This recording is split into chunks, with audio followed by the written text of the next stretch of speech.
Recording is on. ಎಲ್ಲಿವರೆಗೂ okay.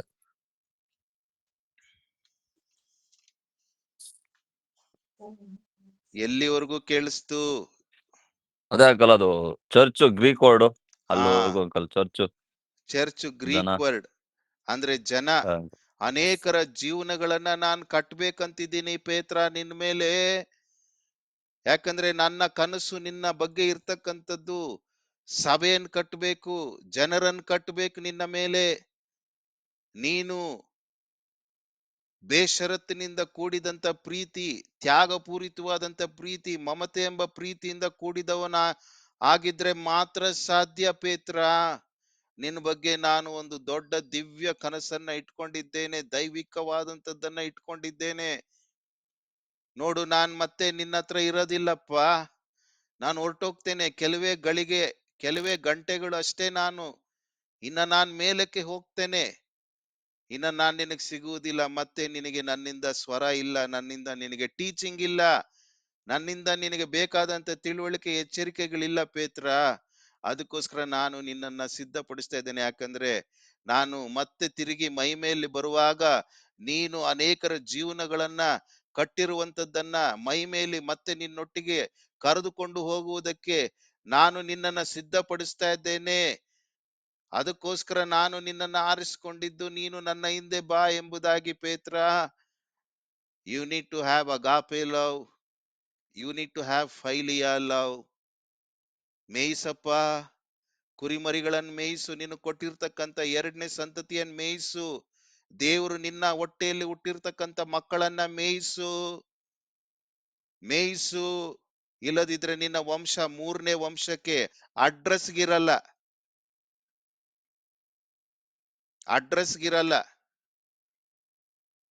ಮೇಯಿಸು. ಇವತ್ತು ದೇವರು ಮಾತನಾಡ್ತಾ ಇರ್ತಕ್ಕಂಥದ್ದು, ದೇವರು ನಿನಗೆ ಕೊಟ್ಟಿರ್ತಕ್ಕಂಥ ಕುರಿಮರಿಗಳು ಅಂದ್ರೆ ನಿನ್ನ ಮೊದಲನೆಯ ಸಂತತಿ ಪೀಳಿಗೆ, ಎರಡನೆಯ ಪೀಳಿಗೆ. ದೇವರು ಹೆಚ್ಚು ಆಯುಷ್ ಕೊಟ್ರೆ ಮೂರನೆಯ ಪೀಳಿಗೆ, ಮಕ್ಕಳು, ಮೊಮ್ಮಕ್ಕಳು, ಮರಿಮಕ್ಕಳು ಕುರಿಮರಿಗಳಿಗೆ ಸಮಾನ. ಮೇಯಿಸ್ಬೇಕು ನೀನು, ಅವರನ್ನ ನಂಬಿಕೆಯಲ್ಲಿ ಬೆಳೆಸಬೇಕು. You need to have unconditional love while working with them. You need to have philia love while working with them. ಬಿಟ್ರೆ ಇವತ್ತು ರಾತ್ರಿ ಎಲ್ಲ ಹೋಗ್ತೀನಿ, ನೀವು ಕೇಳಿಸ್ಕೊಂಡಿರ್ತೀರ, ನನಗ್ ಗೊತ್ತಾಗ್ತಾ ಇದೆ. ಆದ್ರೆ ನಿಲ್ಲಿಸ್ಕೊಳ್ತೀನಿ. ಹಾಗಾದ್ರೆ ಮೇಯಿಸುವುದು, ಕಾಯುವುದು ಅಂದ್ರೆ ಏನು? ನೀವೆಲ್ಲರೂ ರಾತ್ರಿ ಮಲಗಕ್ಕಿಂತ ಮುಂಚೆ ನೀವೆಲ್ಲರೂ ಗಂಡ ಹೆಂಡತಿ ಇಬ್ರು ಯೆಹೆಜ್ಕೇಲ 34ನೇ ಅಧ್ಯಾಯ ಓದ್ಬೇಕು. ಹಾಗೂ 1 ಪೇತ್ರ 5ನೇ ಅಧ್ಯಾಯ 2ರಿಂದ 4 ವಚನಗಳು ಓದಿ ಮಲಗ್ಬೇಕ್ರಿ. ನಂಬ್ತೀನಿ ನಾನು. ಓದ್ತಿರೋ? ಓದ್ತೀವಿ ಅಂಕಲ್. ಯಾವ್ದು ಓದ್ತೀರಾ ಮಕ್ಕಳೇ? ಯೆಹೆಜ್ಕೇಲ 34ನೇ ಅಧ್ಯಾಯ, 1 ಪೇತ್ರ 5, 2ರಿಂದ 3-4. 4 ವಚನ. ಗುಡ್. ಅಷ್ಟು ಅದರಲ್ಲಿದೆ, ಹೇಗೆ ಮೇಯಿಸುವುದು, ಹೇಗೆ ಕಾಯುವುದು ಅನ್ನುವಂಥದ್ದನ್ನ ಅಲ್ಲಿ ದೇವರು ತಿಳಿಸಿದ್ದಾನೆ. ಕುರಿಗಳನ್ನ ಮೇಯಿಸುವುದು ಅಂದರೆ ಹೊತ್ತಿಗೆ ಬೇಕಾದಂಥದ್ದನ್ನ ಕೊಟ್ಟು ಪೋಷಿಸುವುದು, ಅವಶ್ಯಕತೆಗೆ ತಕ್ಕಂತೆ ಪೋಷಿಸುವುದು, ದುರ್ಬಲವಾದವುಗಳನ್ನ ಬಲಗೊಳಿಸುವುದು, ರೋಗದಿಂದ ಇರ್ತಕ್ಕಂಥವುಗಳನ್ನ ಸ್ವಸ್ಥ ಮಾಡುವುದು, ಮುರಿದ ಅಂಗಗಳನ್ನ ಕಟ್ಟುವುದು, ಮಾರ್ಗ ತಪ್ಪಿ ದಾರಿ ತಪ್ಪಿ ಕಳೆದು ಹೋದಂಥವರನ್ನ ಮರಳಿ ತರುವುದು ಮಂದೆಗೆ, ಹಿಂಸೆ ಬಲಾತ್ಕಾರಗಳಿಂದ ದಬ್ಬಾಳಿಕೆಯಿಂದ ಆಳದೆ ಇರುವಂಥದ್ದು, ಕುರುಬರು ಇಲ್ಲದೆ ಅಂದರೆ ಯಾವ ಮಾರ್ಗದರ್ಶಕರೂ ಇಲ್ಲದೆ ಚದರಿ ಹೋಗಿರ್ತಕ್ಕಂಥವರನ್ನ ಮತ್ತೆ ಹಟ್ಟಿಗೆ ಮಂದೆಗೆ ಸೇರಿಸುವಂಥದ್ದು, ದಿಕ್ಕಾಪಾಲಾಗಿ ಶೋಧನೆಗಳಿಗೆ ಒಳಗಾಗಿ, ವೈರಿಗಳಿಗೆ ಒಳಗಾಗಿ, ಹೆಣ್ಣು ಹೊನ್ನು ಮಣ್ಣುಗಳಿಗೆ ಒಳಗಾಗಿ ತುತ್ತಾಗಿರ್ತಕ್ಕಂಥದ್ದನ್ನ ಕಾಯುವಂಥದ್ದು, ಕಾಪಾಡುವಂಥದ್ದು, ಹಾಗೆ ಹೋಗದ ಹಾಗೆ ಕಾಪಾಡುವಂಥದ್ದು, ಅಲೆದಾಡದ ಹಾಗೆ, ದಾರಿ ತಪ್ಪಿ ಹೋಗದ ಹಾಗೆ, ದಿಕ್ಕು ತಪ್ಪಿ ಹೋಗದ ಹಾಗೆ, ಗೂಡನ್ನು ಬಿಟ್ಟು ಅಲೆಯದ ಹಾಗೆ ಕಾಯುವುದು. ಅದು ಮೇಯಿಸುವುದು, ಕಾಯುವುದು ಅಂದ್ರೆ. ಒಂದ್ ವೇಳೆ ಆಯ್ತು, ಹಿಂದೆ ಹಿಂದೆ ಹೋಗಿ ಹೋಗಿ ಹೋಗಿ ಹೋಗಿ ಹುಡುಕಿ ಹುಡುಕಿ ಹುಡುಕಿ ಹುಡುಕಿ ಅದನ್ನ ಮತ್ತೆ ಕಾಪಾಡುವಂಥದ್ದು, ಅದನ್ನ ಹಾಯಾಗಿ ಮಲಗಿಸುವಂಥದ್ದು ಜವಾಬ್ದಾರಿ. ಒಳ್ಳೆ ಮೇವನ್ ಕೊಡ್ಬೇಕು, ಒಳ್ಳೆ ಮೇವನ್ ಕೊಡ್ಬೇಕು. ಇಷ್ಟು ನೀನ್ ಮಾಡ್ಬೇಕಪ್ಪ, ಮೇಯಿಸು ಕಾಯಿ ಅನ್ನುವಾಗ ಇಷ್ಟು ಮಾಡ್ಬೇಕು ನೀನು. ಪೇತ್ರ ನಿನ್ ಮೇಲೆ ನಾನೇನೋ ದೊಡ್ಡ ಭರವಸೆ ಇಟ್ಟಿದ್ದೇನೆ. ಹಾಗೆ ಇವತ್ತು ಪರಿಶುದ್ಧಾತ್ಮನು ದೇವರು ಇವತ್ತು ನನಗೂ ನಿಮಗೂ ಮಾತನಾಡ್ತಾ ಇರ್ತಕ್ಕಂಥದ್ದು, ಕೋಮಲ ಇಂದ ಹಿಡಿದು, ಮಂಜುನಾಥ್ ಇಂದ ಹಿಡಿದು, ಫೆಲೋ ಜಿಟ್ಸ್ಟರ್ ಯಾರೋ ಇದ್ದಾರೆ ಅವರಿಂದ ಹಿಡಿದು, ಜ್ಯೋತಿ, ಅಂಜನಾ, VSKR, ಫೆಲೋ ಜಿಟ್ಸ್ಟರ್, ಮುನಿರಾಜು, ಸಂಗೀತ, ಶೇಖರ್, ಹರೀಶ್, ಇನ್ನು ಅನೇಕರಿಗೆ ಇವತ್ತು ಹೇಳ್ತಾ ಇರ್ತಕ್ಕಂಥದ್ದು, ನೋಡಪ್ಪ ನಿನ್ನ ಮೇಲೆ ನಾನು ಅನೇಕರ ಜೀವನಗಳನ್ನ ಕಟ್ಟಬೇಕೆಂದಿದ್ದೇನೆ. ನೀನ್ ಸಿದ್ಧನಿದ್ದೀಯೋ? Are you ready to build others life on your life? Can your life be an example to others? ನಿನ್ನ ಜೀವನ ಅನೇಕರಿಗೆ ಬೆಳಕು, ಜೀವ, ಉಪ್ಪು, ಜೀವೋತ್ಪತ್ತಿಯನ್ನುಂಟು ಮಾಡುವಂತ ಜೀವನವನ್ನಾಗಿ ಇಟ್ಕೊಳ್ಳಿಕ್ ನಿನಗ್ ಸಾಧ್ಯನಾ? ಆ ರೀತಿ ಮೇಯಿಸ್ತೀಯಾ ಅನ್ನುವಂತ ಪ್ರಶ್ನೆ ದೇವರು ಇವತ್ತು ಈ ಭಾಗದಿಂದ ನಿಮಗೆ ಆಗ್ತಾ ಇದ್ದಾನೆ. ದೇವರು ನಿಮ್ಮನ್ನ ಆಶೀರ್ವದಿಸ್ಲಿ, ಬಲಪಡಿಸ್ಲಿ. ಈಗ ನೀವೆಲ್ಲರೂ ಮಾತನಾಡಬಹುದು. ನಿಮ್ಮ ನಿಮ್ಮ ಮನಸ್ಸಿಗೆ ಅನಿಸಿದಂಥದ್ದು ಹೇಳ್ಬೇಕನ್ನುವಂಥದ್ದು, ಖುಷಿ ಆದಂಥದ್ದು, ಸಂತೋಷ ಆದಂಥದ್ದು, ಅಥವಾ ಬೇಸರಿಕೆ ಆದಂಥದ್ದು ಏನಾದ್ರೂ ನೀವು ಹಂಚ್ಕೊಳ್ಬಹುದು. ಎಲ್ಲರ ಪ್ರಯೋಜನಕ್ಕೋಸ್ಕರ ದೇವರು ನಿಮ್ಮನ್ನ ಆಶೀರ್ವದಿಸ್ಲಿ, ದೇವರು ನಿಮ್ಮನ್ನ ಬಲಪಡಿಸ್ಲಿ. Thank you. ನಿಮ್ಮ ಸಮಯ ಈಗ, ಮಾತನಾಡಬಹುದು. ಅಂಕಲ್ ಒಂದು ಕ್ವಶನ್ ಅಂಕಲ್. ಅಣ್ಣ ನಮಸ್ಕಾರ, ಬಾಪೂಜಿ ನಗರ ಕಲಾ. ಯಾರಪ್ಪ? ಹಲೋ ಅಣ್ಣ, ಬಾಪೂಜಿ ನಗರ ಕಲಾ. ನಮಸ್ತೆ ನಮಸ್ಕಾರ ಅಣ್ಣ. ಅಮ್ಮ, ಕಲಾ ಗಂಗಾಧರಮ್ಮ, ಹೇಳ್ರಮ್ಮ. ಅಣ್ಣ, ಇವತ್ತು ನಾವು ಒಬ್ರಿಗೆ ಸುವಾರ್ತೆ ಹೇಳಿ ಆ ಆ ಒಬ್ಬರನ್ನ ನಡೆದಿದ್ದೇವೆ ಅಂದ್ರೆ ಯೇಸು ಕ್ರಿಸ್ತನ ಹೆಸರಲ್ಲಿ ಹ್ಮ್ ನಾವು ಅವ್ರನ್ನ ನೋಡ್ಬೇಕು, ಅವ್ರನ್ನ ಸಂತೈಸ್ಬೇಕು. ಹ್ಮ್ ಮತ್ತೆ ಅವ್ರನ್ನ ಬೇರೆ ಕಡೆ ಅವರು ಮನಸ್ಸು ಹೋಗದಂತೆ ದೇವ್ರ ಕಡೆ ಇರೋ ಕಡೆ ಸ್ಥಿರಪಡಿಸ್ಬೇಕು. ಹ್ಮ್ ಮತ್ತೆ ಅವ್ರ ನೋವಿನಲ್ಲಿದ್ದಾಗ ಯಾವ ಔಷಧಿಯನ್ನ ಹಾಕ್ಬೇಕಂದ್ರೆ ದೇವರ ವಾಕ್ಯ ನಮ್ಗೆ ಏನ್ ಹೇಳ್ತದೋ ಅದನ್ನ ನಾವು ಅವ್ರಿಗೆ ಹೇಳಿ ಸಂತೈಸ್ಬೇಕು ಅನ್ನೋದನ್ನ ಹೆಚ್ಚು ಇವತ್ತಿನ ವಾಕ್ಯದಲ್ಲಿ ದೇವರ ನನಗ್ ಮಾತಾಡಿದ್ರು ಅಣ್ಣ. ನಾನು ಅವ್ರಿಗೆ ಸಂತೈಸ್ತಾ ಇದ್ದೀನ, ನನ್ನೊಳಗಡೆನೆ ಪ್ರಶ್ನೆ ಹ್ಮ್ ಉಟ್ಕೊಂತು. ನಾನು ಅವ್ರನ್ನ ಸಂತೈಸ್ತಿದ್ದೀನ, ನಾನು ಅವ್ರನ್ನ ಮಾತಾಡಿಸ್ತಾ ಇದ್ದೀನ, ಅವ್ರ ಹ್ಮ್ ಕಷ್ಟದಲ್ಲಿ ಅವ್ರ ಕೈಗೆ ಇಟ್ಕೋತಾರ ನಾನು ಸಿಗ್ತಾ ಇದ್ದೀನ. ಹ್ಮ್ ಮತ್ತೆ ಅವ್ರಿಗೋಸ್ಕರ ಹೆಚ್ಚು ಪ್ರಾರ್ಥನೆ ಮಾಡ್ತಿದ್ದೀನ. ಹ್ಮ್ ಅವರು ಸೋತ್ ಹೋದಾಗ ಈ ಯಾವ ವಾಕ್ಯವನ್ನ ಕೊಟ್ಟು ನಾವು ಅವ್ರನ್ನ ಸಂತೈಸ್ಬೇಕು. ದೇವ್ರು ನಾನ್ ಮಾತ್ರ ಮನೇಲಿ ಇದ್ಕೊಂಡು ಆರಾಮಾಗಿ ಹ್ಮ್ ಮಲ್ಕೊಂಡಿರ್ಬೇಕಾ? ನಾನು ಅವ್ರನ್ನ ಪ್ರತಿ ಕ್ಷಣ ನಿಮಿಷ ಅವ್ರ ಬಗ್ಗೆ ಯೋಚನೆ ಮಾಡಿ ಅವ್ರಿಗೋಸ್ಕರ ಪ್ರಾರ್ಥನೆ ಮಾಡಿ ಅವ್ರ ಜೊತೆ ಮಾತಾಡ್ತಾ ಇದ್ದೀನ. ಅಟ್ಲೀಸ್ಟ್ ಹ್ಮ್ ಅವ್ರು ಒಂದು ಅಡ್ಮಿಟ್ ಆಗಿದ್ರು ಅಂದ್ರೆ ಹೋಗಿ ನೋಡ್ತಾ ಇದ್ದೀನ. ಹ್ಮ್ ಅವ್ರನ್ನ ಅಟ್ಲೀಸ್ಟ್ ಹೋಗಕ್ಕಾಗಿಲ್ಲ ಅಂದ್ರೆ ಫೋನಲ್ಲಾದ್ರೂ ನಾನ್ ಮಾತಾಡ್ತಾ ಇದ್ದೀನ ಹ್ಮ್ ಅನ್ನೋದು ನನ್ನ ಒಳಗಡೆ ಇವತ್ತು ತುಂಬಾ ಕಾಡ್ತು ಅಣ್ಣ. ದೇವ್ರ ನಾಮಕ್ ಸ್ತೋತ್ರ. ದೇವರು ನಿಮ್ಮನ್ನ ಆಶೀರ್ವದಿಸ್ಲಿ ಕಲಮ್ಮ. ಪ್ರಾರ್ಥನೆ ಮಾಡ್ತೀವಿ ಅಣ್ಣ. ನಾವು, ನಿಮ್ಮ ಆತ್ಮಿಕ ಆಶೆಯನ್ನ ದೇವರು ಪೂರೈಸುವಂತ ಈ ರೀತಿಯಲ್ಲಿ. Thank you. ಬೇರೆಯವರು? ಥ್ಯಾಂಕ್ಸ್. ಥ್ಯಾಂಕ್ಸ್ ಅಮ್ಮ. ನೆಕ್ಸ್ಟ್ ಬೇಗ ಲೇಟ್ ಆಗುತ್ತೆ ನಿಮ್ಗೆ. ಎಲ್ರು ಮಾತಾಡ್ರಿ, ಒಳ್ಳೇದು.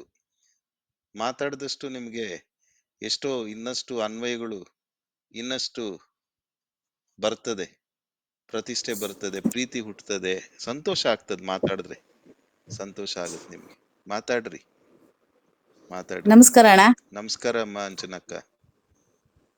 ಇವತ್ತು ನನಗೆ ಅನ್ವಯ ಆಗಿದ್ದು ಕುರಿಗಳನ್ನು ಕಾಯಿ, ಹ್ಮ್ ಕುರಿಗಳನ್ನು ಮೇಯಿಸಿ, ಹ್ಮ್ ಮತ್ತೆ ಕಾಯಿ ಅಂತ ಹೇಳೋ ಆ ವಾಕ್ಯದಲ್ಲಿ ಹ್ಮ್ ದೇವರು ನನಗೆ ಕೊಟ್ಟಿರೋಂತ ಕುರಿಮರಿಗಳನ್ನ ಹ್ಮ್ ನಾನು ಕಾಯ್ತಾ ಇದ್ದೀನ, ಹ್ಮ್ ನಾನು ಮೇಯಿಸ್ತಾ ಇದ್ದೀನ. ಹ್ಮ್ ಅವ್ರ ಬಗ್ಗೆ ನಾನು ಏನ್ ಅಂದ್ಕೊಂಡಿದ್ದೀನಿ, ದೇವರು ನನಗೆ ಮಾತಾಡಿರೋದು, ನಿನ್ನ ಮೇಲೆ ಜನರ ಸಭೆಯನ್ನು ಕಟ್ತೇನೆ ಅಂತ ಹೇಳಿದ್ದಾರೆ. ಹ್ಮ್ ಆ ಸಭೆಯನ್ನ ಕಟ್ಟೋದಕ್ಕೆ ನಾನು ಬಿಟ್ಕೊಡ್ತಾ ಇದ್ದೀನ ಹ್ಮ್ ಅನ್ನೋದು ನನ್ಗೆ ಇವತ್ತು ಮನವರಿಕೆ ಆಯ್ತಣ್ಣ. ಹ್ಮ್ ಯಾಕೆಂದ್ರೆ ಅನೇಕರು ಬೇಸತ್ತೋಗಿರ್ತಾರೆ, ದುಃಖದಲ್ಲಿರ್ತಾರೆ, ನೊಂದಿರ್ತಾರೆ. ಹ್ಮ್ ಅವರನ್ನ ನಾವು ಹೋಗಿ ಅವರನ್ನ ಸಂತೈಸಿ ಸಮಾಧಾನ ಪಡಿಸಿ ಅವ್ರಿಗೆ ವಾಕ್ಯದ ಮುಖಾಂತರ ಮಾತನಾಡಿ ಅವರೊಂದಿಗೆ ಸಂಬಂಧಗಳನ್ನ ಗಟ್ಟಿ ಮಾಡ್ಕೊಳ್ಬೇಕು. ಹ್ಮ್ ನನ್ನ ಸೆಕೆಂಡ್ ಜನರೇಷನ್ ನಾನು ಹೆಚ್ಚಾಗಿ ಗಮನಿಸ್ಬೇಕು, ಹ್ಮ್ ಅವ್ರ ಕಡೆ ಹೆಚ್ಚು ಫೋಕಸ್ ಕೊಡ್ಬೇಕು ಅನ್ನೋದು ನನ್ಗೆ ಗೊತ್ತಾಯ್ತು. ದೇವ್ರಿಗೆ ಸ್ತೋತ್ರ. ಥ್ಯಾಂಕ್ಸ್ ಅಂಜನಕ್ಕ. ಪ್ರಾರ್ಥನೆ ಮಾಡ್ತೀವಿ ನಿಮಗೋಸ್ಕರ. ದೇವ್ರು ನಿಮ್ಮನ್ನು ಈ ನಿಟ್ಟಿನಲ್ಲಿ ಉಪಯೋಗಿಸ್ಲಿ. ಥ್ಯಾಂಕ್ಸ್ ಅಕ್ಕ. Next okay. ಬೇರೆಯವರು ಎಲ್ರು ಮಾತಾಡ್ಕೊಳ್ರಿ. ಒಬ್ರಿಗೊಬ್ರು ಬೇರೆ ಬೇರೆ ಸ್ವರಗಳು ಕೇಳಿಸ್ಕೊಳ್ಳುವಾಗ ಕಿವಿಗೆ ಎಷ್ಟು ಆನಂದ ಆಗ್ತದ್ರಿ. ಅನೇಕರು ದುಃಖ ಮರೀತಾರೆ, ಚಿಂತೆ ಮರೀತಾರೆ, ಅನೇಕರಿಗೆ ಭರವಸೆ ನಿರೀಕ್ಷೆ ಹುಟ್ಟುತ್ತದೆ. ಆ ಮಾತಾಡ್ಬೋದು. ಬೇಗ ಮಾತಾಡ್ಬಿಡ್ರಿ. 5 ನಿಮಿಷ ಮುಗಿಸ್ಕೊಳ್ಳೋಣ. ಇಲ್ಲ ಮುಗಿಸ್ಬಿಡ್ಲಾ? ಓಕೆ. ದೇವ್ರು ನಿಮ್ಮೆಲ್ರನ್ನ ಆಶೀರ್ವದಿಸ್ಲಿ. ನಮಸ್ತೆ ಶೇಖರ್. ನಮಸ್ತೆ ನಮಸ್ತೆ ನಮಸ್ತೆಪ್ಪ. ನಮಸ್ತೆ ಎಲ್ಲರಿಗೂ. ನಮಸ್ತೆ. ನಮಸ್ತೆ ಅಣ್ಣ, ಎಲ್ಲರಿಗೂ ನಮಸ್ಕಾರ. ಎಲ್ರಿಗೂ ನಮಸ್ಕಾರ ಅಕ್ಕ. ನಮಸ್ಕಾರ ಅಕ್ಕ. ಹೇಳಿ ಶೇಖರ್, ಏನೋ ಹೇಳ್ಬೇಕು ಅಂತಿದ್ರಿ. ಓಕೆ. ಈ ಶನಿವಾರ ಆನ್ಲೈನ್ ಮೀಟಿಂಗ್ ಇರಲ್ಲ, ಯಾಕಂದ್ರೆ ಕಾನ್ಫರೆನ್ಸ್ ಇರ್ತದೆ. ದಯಮಾಡಿ ಎಲ್ರಿಗೂ ತಿಳಿಸ್ಬಿಡಿ. ಈ ಶನಿವಾರ 8ನೇ ತಾರೀಕು 7:30ಗೆ ಆನ್ಲೈನ್ ಸ್ಟಡಿ ಇರುವುದಿಲ್ಲ. ಕಾರಣ 8ನೇ ತಾರೀಕು ವಿಶ್ರಾಂತಿ ನಿಲಯದಲ್ಲಿ ಸಾರಿ ಕಟ್ಟಾಯ್ತು. ಅದನ್ನ ಹೇಳೋಣ ಅನ್ಕೊಂಡೆ, ನಾನು ಎಲ್ಲರಿಗೂ ಕೇಳೋಣ ಅನ್ಕೊಂಡೆ. ಸೊ ಹಾಗಾಗಿ ಹೇಳಿ. 8ನೇ ತಾರೀಕು ಕಾನ್ಫರೆನ್ಸ್ ಇರೋದ್ರಿಂದ ಈ ಶನಿವಾರ ಆನ್ಲೈನ್ ಬೈಬಲ್ ಸ್ಟಡಿ ಇರುವುದಿಲ್ಲ. ವಿಶ್ರಾಂತಿ ನಿಲಯದಲ್ಲಿ ಬೆಳಿಗ್ಗೆ 9:30 5 ಗಂಟೆವರೆಗೂ ಮೀಟಿಂಗ್ ಇರೋದ್ರಿಂದ 7:30 ಸಂಜೆ ಶನಿವಾರ ಆನ್ಲೈನ್ ಮೀಟಿಂಗ್ ಬೈಬಲ್ ಸ್ಟಡಿ ಇರುವುದಿಲ್ಲ. ಯಥಾ ಪ್ರಕಾರ ಮುಂದಿನ ಮಂಗಳವಾರದಿಂದ ಹಾಗೆಯೇ ಇರ್ತದೆ. ಮಂಗಳವಾರ, ಶನಿವಾರ, ಭಾನುವಾರ ಹಾಗೆ ಇರ್ತದೆ. ಈ ಭಾನುವಾರನೂ ಇರ್ತದೆ ಯವನಸ್ಥರದು. ಶನಿವಾರ ಒಂದು ದಿವಸ ಮಾತ್ರ ಇರೋದಿಲ್ಲ. ದೇವ್ರು ನಿಮ್ಮನ್ನ ಆಶೀರ್ವದಿಸ್ಲಿ. Thank you. ಯಾರಾದ್ರೂ ಒಬ್ರು ಕೊನೆಯದಾಗಿ ಅನ್ವಯದ ಪ್ರಾರ್ಥನೆಯನ್ನು ಮಾಡ್ಬೇಕೆಂಬುದಾಗಿ ಕೇಳ್ಕೊಳ್ತೇನೆ. ಆಮೇಲೆ ಮುನ್ರಾಜು, ನಿಮ್ ಪ್ರಶ್ನೆ ಏನಪ್ಪಾ? ಅಂಕಲ್ ಮತ್ತೆ ಕೇಳ್ತೀನಿ ಅಂಕಲ್. ಕೇಳ್ಬಿಡಿ, ಅನೇಕರಿಗೆ ಅದು ಬೆಳಕು ಬರುತ್ತೆ. ಆಮೇಲೆ ನಾನು ಉತ್ತರ ಕೊಡ್ತೀನಿ ಯಾವಾಗಾದ್ರೂ. ಅಂಕಲ್ ಅದು ಸಿಮೋನನ್ನು ಕೇಳ್ತಾರಲ್ಲ ಅಂಕಲ್, 3 ಸಲ ಕೇಳ್ತಾರೆ ಅಂಕಲ್, ನೀನು ನನ್ನ ಪ್ರೀತಿಸಿದೀಯಾ ಅಂತ ಅಂಕಲ್. ಅದ್ರ ಬಗ್ಗೆ ಡೌಟ್ ಇತ್ತು ಅಂಕಲ್. ಓಕೆಪ್ಪ. ಆ ಡೌಟ್ ಸಪರೇಟ್ ಆಗಿ ಕೇಳ್ತೀರಾ? ಅಂಕಲ್. ಓಕೆ. ದೇವ್ರು ನಿಮ್ಮನ್ನ ಆಶೀರ್ವದಿಸ್ಲಿ.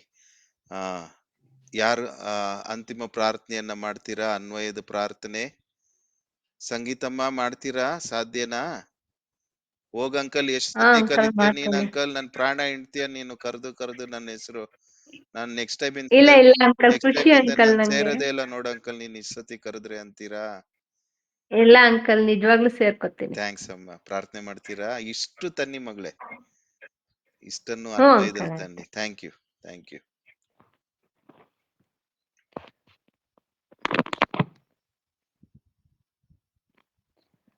ಆಕಾಶ ಭೂಮಿಗಳನ್ನು ಉಂಟು ಮಾಡಿದ ಸರ್ವಶಕ್ತನಾದ ಕರ್ತನಾದ ಯೇಸು ಸ್ವಾಮಿ, ಸ್ತೋತ್ರಪ್ಪ. ಹೌದು ಸ್ವಾಮಿ, ನನಗೆ ಇಂಥ ಸಮಯದಲ್ಲಿ ಪ್ರಾರ್ಥನೆ ಮಾಡುವಂತ ಕೃಪೆ ಕೊಟ್ಟಿದ್ದಕ್ಕಾಗಿ ನನಗೆ ಸ್ತೋತ್ರ. ಯೇಸು ಸ್ವಾಮಿ, ನಮ್ಮನ್ನ ಅಗಾಪೆ ಪ್ರೀತಿಯಿಂದ ಪ್ರೀತಿಸುವ ಆತನೇ ನಿನಗೆ ಸ್ತೋತ್ರ ಮಾಡ್ತೇನೆ. ಯೇಸು ಸ್ವಾಮಿ, ಹೌದಪ್ಪ, ನಮ್ಮ ಜೀವನಗಳಿಗೆ, ನಮ್ಮ ಲೌಕಿಕ ಬುದ್ಧಿಗಳು, ಲೌಕಿಕ ಜೀವನಗಳಲ್ಲಿ ಸ್ವಾಮಿ ನಾವು ತೊಡಗಿಕೊಂಡು ನಾವು ಬೇರೆ ಬೇರೆ ಪ್ರೀತಿಗಳಲ್ಲಿ ಬಿದ್ದು ಹೋಗ್ತೀವಿ ಸ್ವಾಮಿ.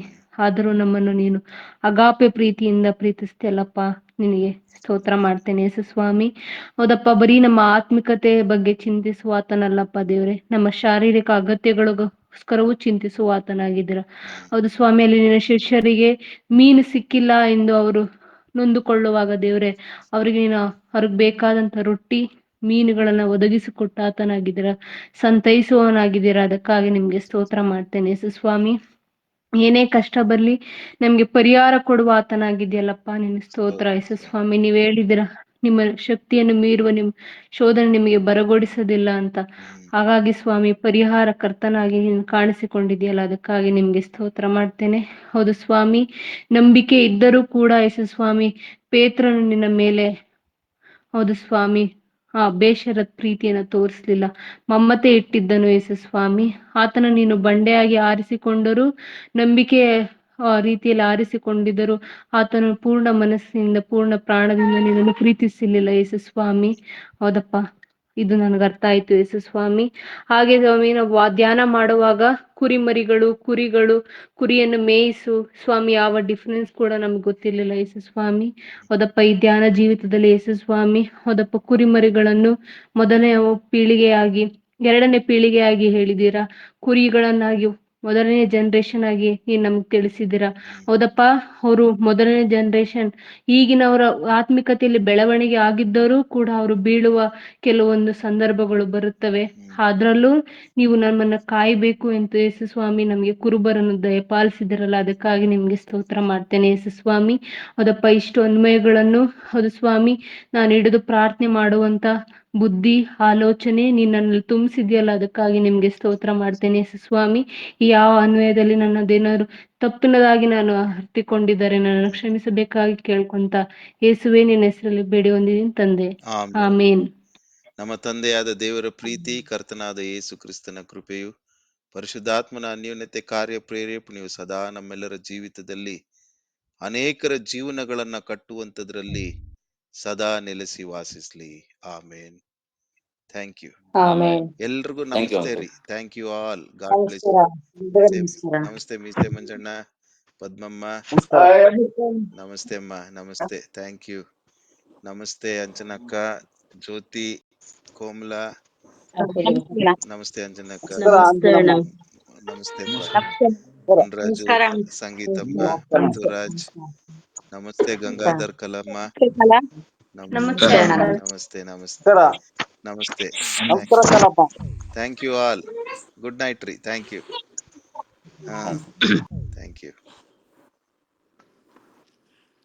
ಆಯ್ತಲ್ಲ. ಹ್ಞೂಪ, ಆಯ್ತು ರೀ.